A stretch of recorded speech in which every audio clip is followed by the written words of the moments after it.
하나님의 말씀 출애굽기 32장 1절,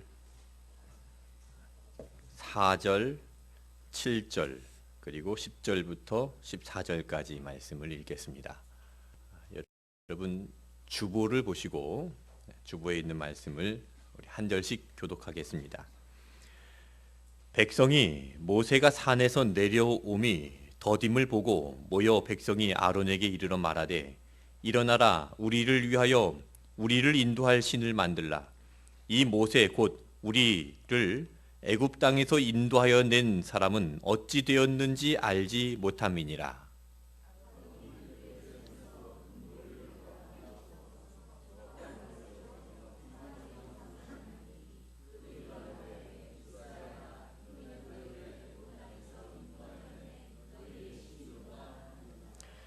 여호와께서 모세에게 이르시되 너는 내려가라. 내가 애굽 땅에서 인도하여 낸 네 백성이 부패하였도다.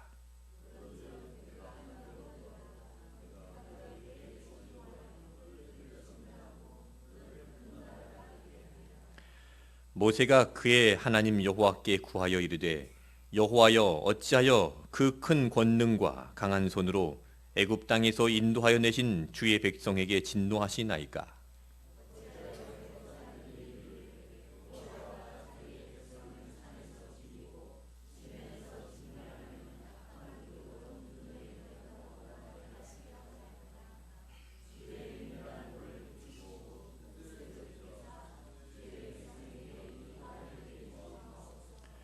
주의 종 아브라함과 이삭과 이스라엘을 기억하소서. 주께서 그들을 위하여 주를 가리켜 맹세하여 이르시기를 내가 너희의 자손을 하늘의 별처럼 많게 하고 내가 허락한 이 온 땅을 너희의 자손에게 주어 영원한 기업이 되게 하리라 하셨나이다. 여호와께서 뜻을 돌이키사 말씀하신 화를 그 백성에게 내리지 아니하시니라. 아멘. 결혼하고 싶어서 신랑감을 찾는 아가씨가 하나님께 이렇게 기도를 했습니다. 하나님, 결혼을 해야 하는데 괜찮은 신랑감 좀 보내주세요. 그런데 응답의 기미가 보이지 않았습니다. 이 아가씨가 친구에게 하소연을 합니다. 그 친구가 조언을 해주죠. 자신을 위한 기도는 잘 응답이 되지 않고 남을 위한 기도는 응답이 잘 되니까 먼저 남을 위해서 기도해 보라. 그런 조언을 해 주었습니다. 그래서 그 이후로 이 아가씨는 이렇게 기도했습니다. 하나님, 우리 엄마 하나밖에 없는 딸이 있는데 제발 우리 엄마 좋은 사윗감 좀 보내주세요. 자, 이 아가씨의 기도가 다른 사람을 위한 기도입니까? 자신을 위한 기도입니까? 네, 다른 사람을 위한 기도인 것 같지만 자기 자신을 위해서 기도하는 것이죠. 정말 다른 사람을 위해서 기도하는 것이 쉽지 않습니다. 자신을 위해서는 기도합니다. 자신의 아픔을 위해서 기도합니다. 나의 어려움을 위해서 기도합니다. 나의 문제를 위해서 기도합니다. 그러나 진실한 마음으로 다른 사람을 위해서 기도하는 사람은 많지 않습니다. 다른 사람을 위해서 기도하는 사람은 참 귀한 사람입니다. 하나님은 다른 사람을 위해서 기도하는 그 사람의 그 기도에 주목하십니다. 오늘 성경 말씀에서 우리가 그것을 찾아보기를 원합니다. 자, 출애굽기 32장 1절 다시 한번 읽겠습니다. 백성이 모세가 산에서 내려오미 더딤을 보고 모여 백성이 아론에게 이르러 말하되 일어나라 우리를 위하여 우리를 인도할 신을 만들라.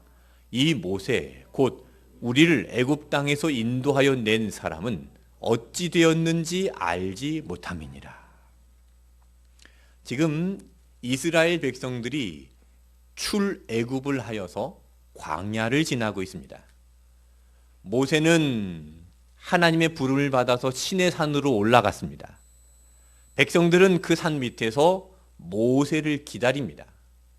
그런데 모세가 내려오지 않습니다. 산에서 죽었나? 산에서 길을 잃어버렸나? 모세가 걱정이 되고 모세가 보이지 않으니까 백성들은 두려워하기 시작합니다. 그래서 모세의 형 아론에게 가서 따지는 것이죠. 아론 양반, 모세가 내려오지 않는데 어떻게 된 일입니까? 혹시 우리를 속이는 겁니까? 하나님이 우리를 인도했다고 큰 소리친 그 모세가 어디 갔습니까? 우리에게 모세를 보여주든지 하나님을 보여주든지 보여주십시오. 아론에게 그렇게 따지니까 이렇게 따지는 백성들에게 조금 기다려봐라. 모세가 그럴 사람이 아니다. 도망갈 사람이 아니다. 분명히 내려올 것이다. 하나님은 신실하신 분이다 하면 좋겠지만 아론도 그렇게 하지 못했습니다. 아론이 어떻게 했습니까? 4절 읽겠습니다. 아론이 그들의 손에서 금고리를 받아 부어서 조각칼로 새겨 송아지 형상을 만드니 그들이 말하되 이스라엘아 이는 너희를 애굽 땅에서 인도하여 낸 너희의 신이로다 하는지라. 모세가 금부치를 모아서 그것을 녹여서 이제 부어서 금송아지를 만들었습니다. 그리고 봐라 이것이 너희를 인도한 하나님이다 했습니다. 하나님께서 그것을 보시고 진노하셨죠. 10절 읽겠습니다. 그런즉 내가 하는 대로 두라. 내가 그들에게 진노하여 그들을 진멸하고 너를 큰 나라가 되게 하리라.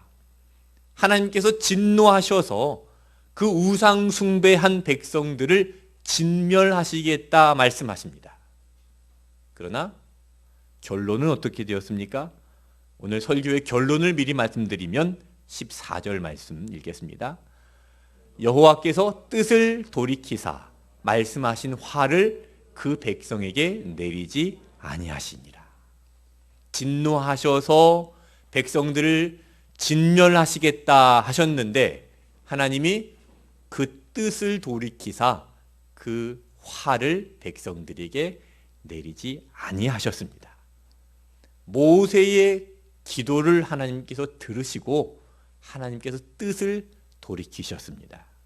이것이 오늘 성경 말씀에서 말씀하고 있는 기도의 능력입니다. 오늘 말씀을 통해서 모세가 과연 어떤 기도를 했길래 하나님께서 그 뜻을 돌이키셨는가 그것을 찾아보기를 원합니다. 3가지를 찾아보겠습니다. 모세의 기도는 어떤 기도였을까?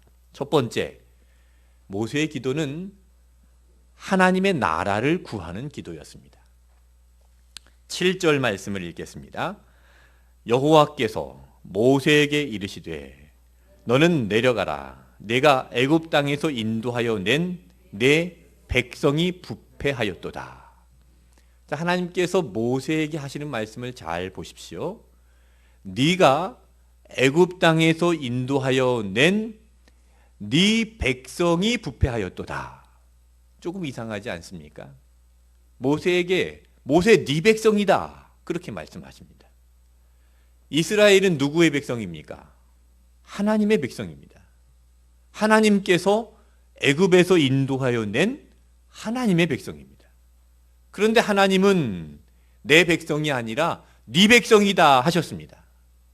그래서 모세가 이렇게 기도합니다. 11절 읽겠습니다.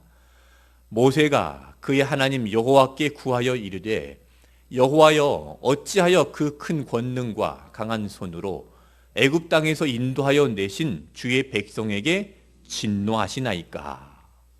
자, 모세는 뭐라고 기도합니까? 주의 백성이라고 기도합니다. 비록 이 백성들이 범죄했지만 여전히 주의 백성이라는 것입니다. 내 백성이 아니라 주님의 백성이라는 것입니다. 모세가 말하는 이 주의 백성이라는 뜻은 하나님 나라의 백성이라는 말씀입니다. 모세가 기도하고 있는 핵심은 바로 하나님의 나라입니다. 모세는 하나님의 나라를 구하고 있습니다. 하나님의 나라의 그 건설을 기도하고 있습니다. 하나님의 뜻을 이루고자 하는 기도입니다. 그래서 주의 백성입니다. 내 백성이 아니라 주님의 백성입니다. 당신의 백성입니다. 라고 기도하고 있는 것입니다. 예수님께서 우리에게 기도를 가르쳐 주실 때에도 주기도문에 하나님 나라를 구하라 라고 가르쳐 주십니다. 아버지의 나라가 오게 하시며, 그렇게 예수님께서 우리에게 기도를 가르쳐 주셨습니다. 우리의 기도는 먼저 하나님의 나라를 위한 기도가 되어야 합니다. 정말 하나님의 나라를 구하는 기도가 되어야 됩니다.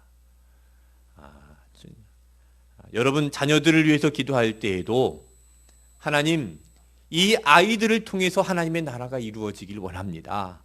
여러분 하나님의 나라를 구하시기 바랍니다.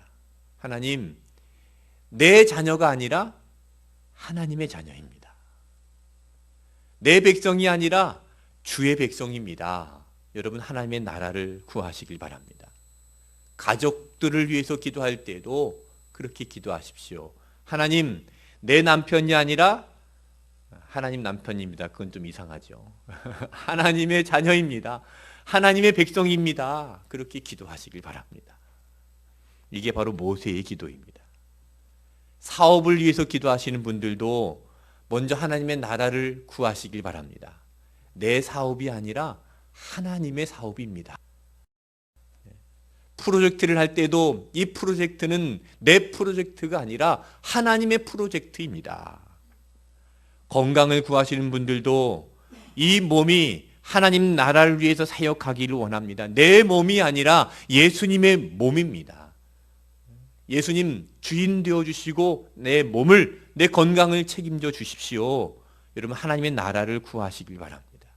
진짜 내 욕심이 아니라 내 이익을 계산하지 않고 하나님 나라를 위해서 기도하고 공의를 위해 기도할 때 하나님께서는 그 기도에 주목하십니다. 정말 기도할 때 우리가 잔머리를 굴리면 안 됩니다.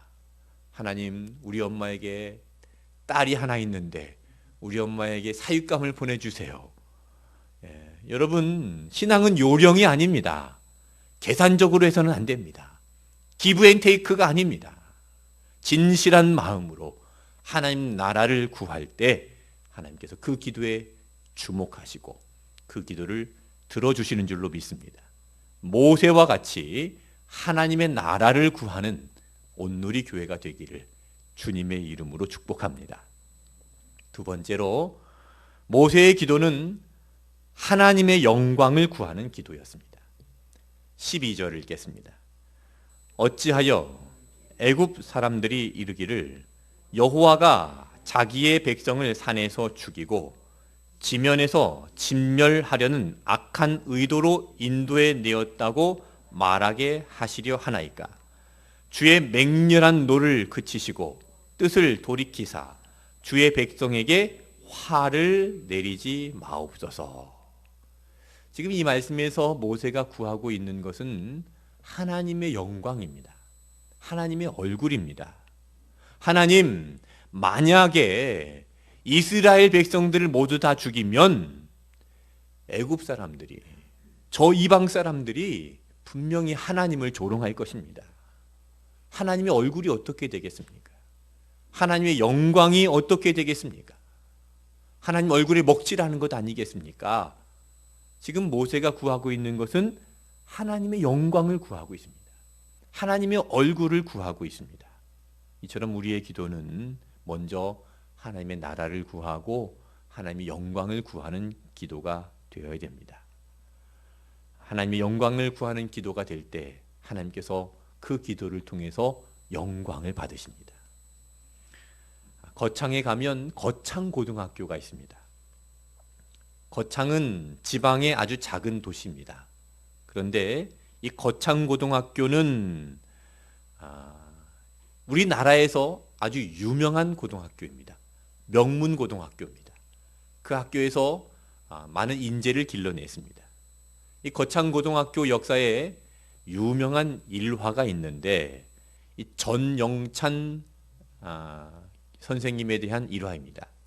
이 전영찬 선생님은 미국에서 유학 중에 우리나라에 6.25가 발발했다는 소식을 듣고 이 유학 생활을 접고 한국으로 급거 귀국을 했습니다.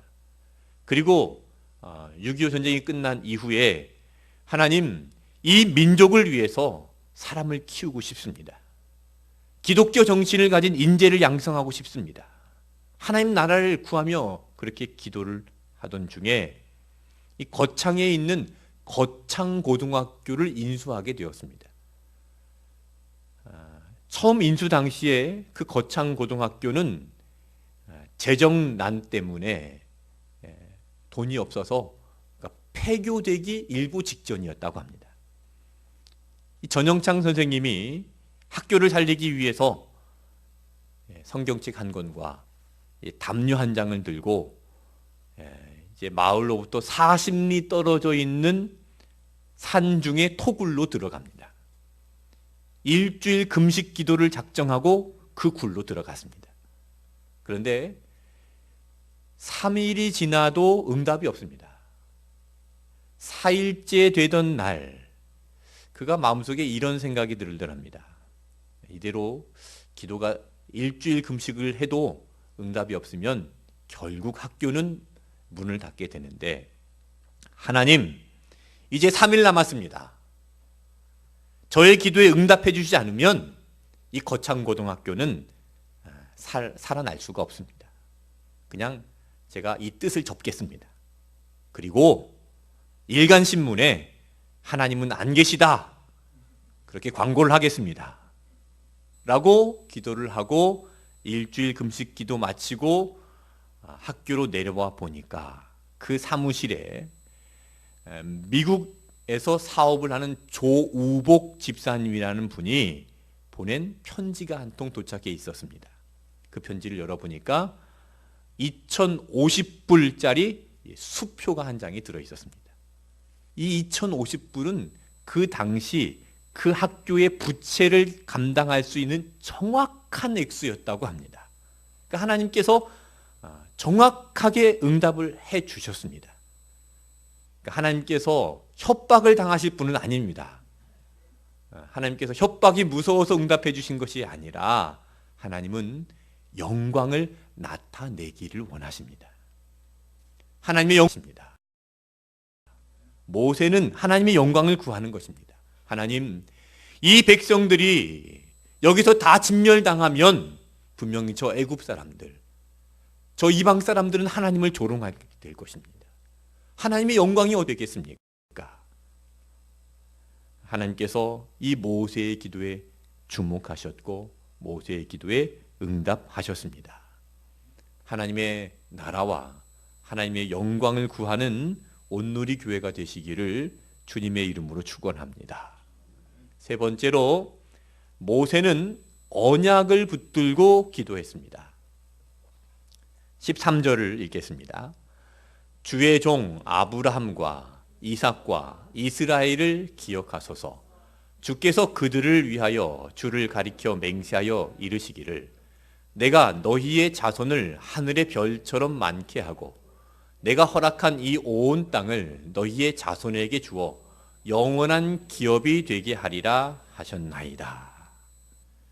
지금 모세가 과거에 있었던 언약을 다시 언급하고 있습니다. 아브라함과 이삭과 이스라엘을 기억하소서. 이스라엘은 야곱을 말하는 겁니다. 창세기에 나와 있는 아브라함과 이삭과 야곱에게 하나님께서 주신 언약을 모세가 언급하고 있습니다.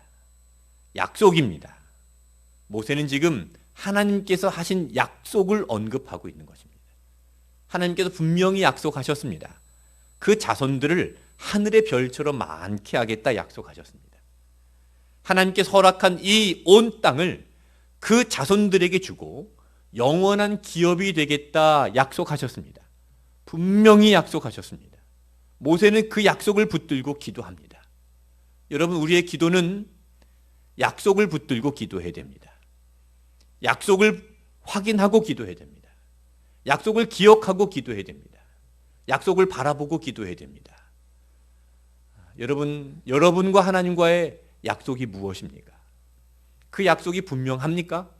그 약속이 분명해야 우리가 그 약속을 붙들고 기도하고, 그렇게 약속을 붙들고 기도하는 기도에 하나님께서 주목하시고 응답하시는 것입니다. 놀라운 것은 하나님께서 아브라함에게 약속하신 이 약속이 저와 여러분에게 유효하다는 것이죠. 갈라디아서 3장 14절 말씀에 같이 읽어보겠습니다. 이는 그리스도 예수 안에서 아브라함의 복이 이방인에게 미치게 하고 또 우리로 하여금 믿음으로 말미암아 성령의 약속을 받게 하려 함이라. 아브라함의 복이 이방인에게 미치게 하고, 여기 이방인은 누구를 말하는 거죠? 바로 저와 여러분이 이방인입니다. 그러니까 이스라엘에게만 그 복이 미치는 것이 아니라 아브라함의 복이 이방인인 저와 여러분에게도 미치게 되었는데, 어떻게 그것이 가능해졌습니까? 예수 그리스도 안에서 아브라함의 복이 이방인인 우리에게 미치게 되었다는 것입니다. 예수님은 약속대로 이 땅에 오셨습니다. 그리고 예수님은 다시 오실 것을 약속하셨습니다. 그 예수님을 약속으로 붙들 때 여러분, 우리에게 주신 하나님의 약속의 모든 일들이 분명히 이루어지게 될 줄로 믿습니다. 그래서 우리는 예수님을 붙들어야 되는 겁니다. 예수님이 약속입니다. 예수님이 약속을 성취하셨고 또 예수님께서 다시 오셔서 우리에게 그 약속을 이루어 주신다고 말씀하십니다. 예수님의 그 약속을 붙들 때 분명히 하나님께서 우리의 기도를 주목하시고 우리의 기도에 응답하실 줄로 믿습니다. 모세가 그렇게 아브라함과 이삭과 야곱에게 하신 약속을 붙들고 기도했을 때 하나님께서 응답을 하십니다. 14절 읽겠습니다. 여호와께서 뜻을 돌이키사 말씀하신 화를 그 백성에게 내리지 아니하시니라. 하나님께서 뜻을 돌이키셨습니다. 진멸하시겠다 하셨는데 뜻을 돌이키셨습니다. 여기서 우리가 한 가지 분명히 좀 정리하고 넘어가야 될 것이 있습니다. 자, 하나님은 변함이 있는 분입니까? 없는 분입니까? 네. 하나님은 변하는 분입니까? 변덕쟁이입니까? 대답을 해보세요. 하나님은 변함이 있는 분입니까? 없는 분입니까? 그런데 오늘 말씀에 분명히 뜻을 돌이키셨습니다. 변함이 없으신 분인데 이 뜻을 돌이켰다. 어찌된 일일까요? 자, 이 부분에 성경에 어려운 난제가 들어 있습니다. 그래서 많은 해석들이 있는데요. 이런 책도 있습니다. 하나님의 보좌를 움직이는 기도라는 책이 있습니다. 책 제목이 참 좋지요. 하나님의 보좌를 움직이는 기도. 그러나 그렇게 해석하는 것은 좀 무리가 있습니다. 우리가 하나님의 보좌를 움직일 수는 없습니다. 기도로 어떻게 하나님의 보좌를 움직일 수 있습니까? 그러면 이렇게 뜻을 돌이키시는 것이 무엇일까?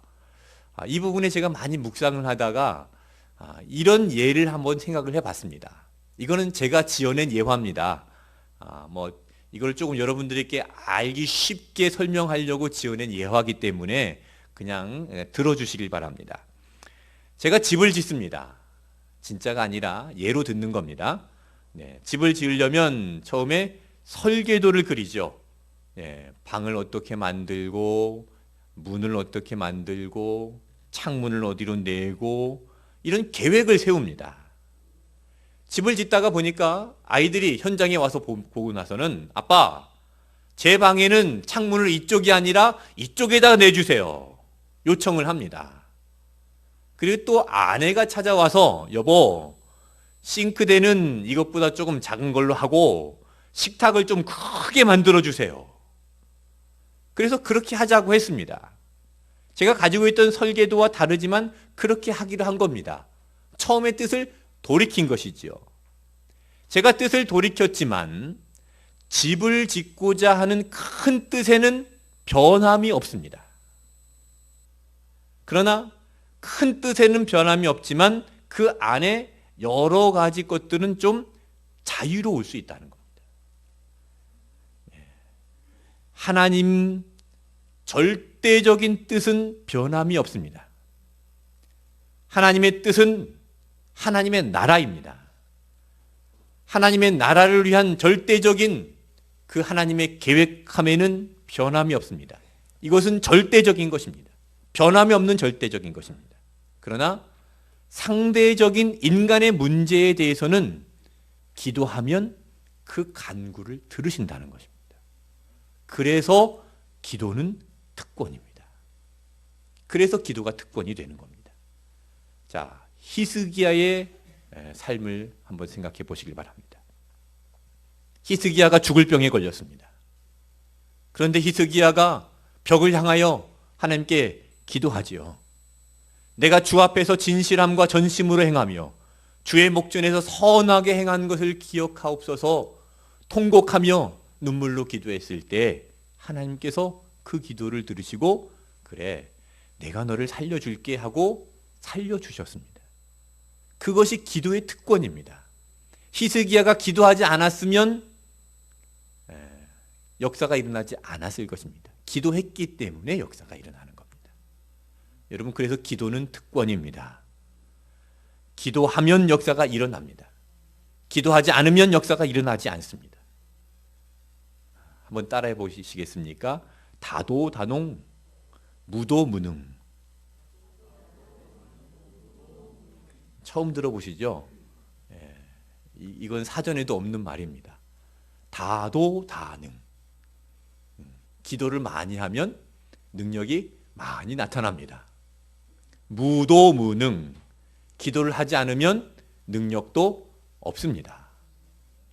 이제 뜻을 아셨으니까 다시 한번 따라해 보겠습니다. 다도다능 무도무능. 기도를 많이 하면 능력이 나타납니다. 하나님의 역사가 일어납니다. 기도를 하지 않으면 아무런 역사도 일어나지 않습니다. 그래서 기도는 특권입니다. 여러분 그 기도의 특권을 누리시기를 바랍니다. 모세가 기도하지 않았다면 백성들은 그대로 진멸하는 것입니다. 그러나 모세가 기도함으로 하나님께서 뜻을 돌이키셨습니다. 살려주셨습니다. 이러한 모세의 기도는 장차 나타날 예수 그리스도의 모형입니다. 우리를 위해서 중보하시는 예수 그리스도의 사역을 모세의 모습 속에서 하나님께서 미리 그림을 그려 놓으신 것이죠. 그래서 로마서 8장 34절 읽어보겠습니다. 누가 정죄하리요? 죽으실 뿐 아니라 다시 살아나신 이는 그리스도 예수시니 그는 하나님 우편에 계신 자요 우리를 위하여 간구하시는 자시니라. 죄를 지은 백성들 때문에 모세가 하나님께 기도를 하죠. 죄인인 나 때문에 예수님께서 십자가에 달려 돌아가셨습니다. 모세가 하나님과 백성들 중간에서 역할을 잘 하였기 때문에 백성들이 살았습니다. 예수님께서 하나님과 우리 사이에 중보적인 역할을 하셨기 때문에 우리가 살게 된 것입니다. 그래서 출애굽기 32장의 모세의 기도는 예수님의 중보 기도의 사역을 예표하고 있는 것입니다. 그래서 모세의 이런 기도를 중보적 기도라고 합니다. 우리 온누리 교회도 이런 중보적 기도를 합니다. 예수님께서 하신 것처럼 모세가 한 것처럼 중보적 기도를 합니다. 여러분 저기 뒤에 텔레비전 모니터 화면 밑에 보시면 조그마한 통이 하나 있습니다. 거기에 뭐라고 써 있습니까? 기도 요청함 이렇게 써 있습니다. 그리고 그 옆에는 이런 카드가 꼽혀져 있습니다. 여기다가 기도 제목을 적어서 저 통에 넣어주시면 우리 교회가 모세처럼 중보적 기도를 할 것입니다. 분명히 기도하면 역사가 일어납니다. 기도하지 않으면 역사가 일어나지 않습니다. 그래서 우리 온누리교회가 오늘부터 이 중보적 기도 사역을 감당하는 그런 교회가 되기를 축복합니다. 이것이 바로 제사장이 하는 역할입니다. 구약의 제사장들은요, 하나님과 백성들 사이에서 중간 역할을 잘 했던 사람들입니다. 제사장은 제사를 통해서 하나님과 백성과의 관계를 회복시키는 사람이었습니다. 제사장은 중보자입니다. 그래서 예수님은 대제사장이 되신 것입니다. 하나님과 우리 사이의 중간에 중보자가 되신 것입니다. 자신을 어린 양으로 십자가의 제물로 드리심으로 하나님과 우리 사이를 화해시키셨습니다. 그래서 예수님을 대제사장이라고 부르고, 그 대제사장을 믿는 우리는 왕 같은 제사장이다 라고 말씀하십니다. 베드로전서 2장 9절 읽겠습니다. 그러나 너희는 택하신 족속이요 왕 같은 제사장들이요 거룩한 나라요 그의 소유가 된 백성이니 이는 너희를 어두운 데서 불러내어 그의 기이한 빛에 들어가게 하신 이에 아름다운 덕을 선포하게 하려 하심이라. 여기 너희는 누구를 말하는 겁니까?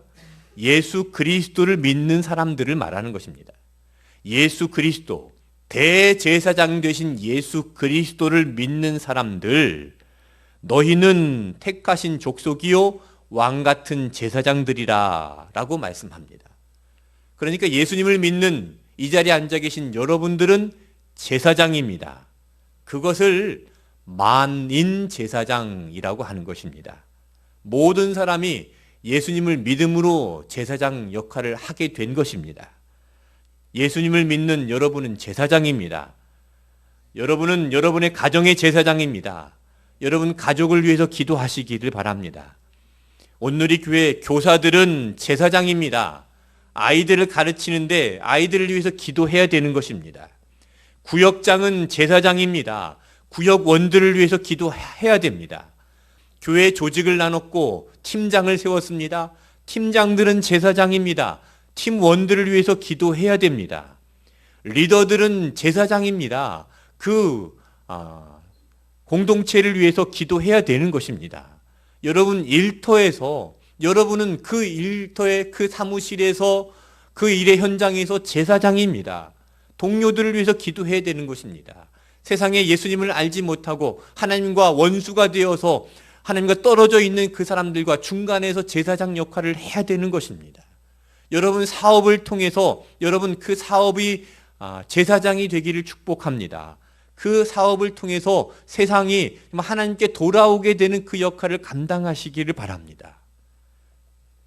여러분이 함께 있는 그 사람들, 여러분이 세상에 나아가서 이루어지는 그 공동체 속에서 여러분은 제사장의 역할을 감당하시는 것입니다. 한번 따라하겠습니다. 이 백성은 주의 백성입니다. 제사장은 그 일을 감당했던 사람입니다.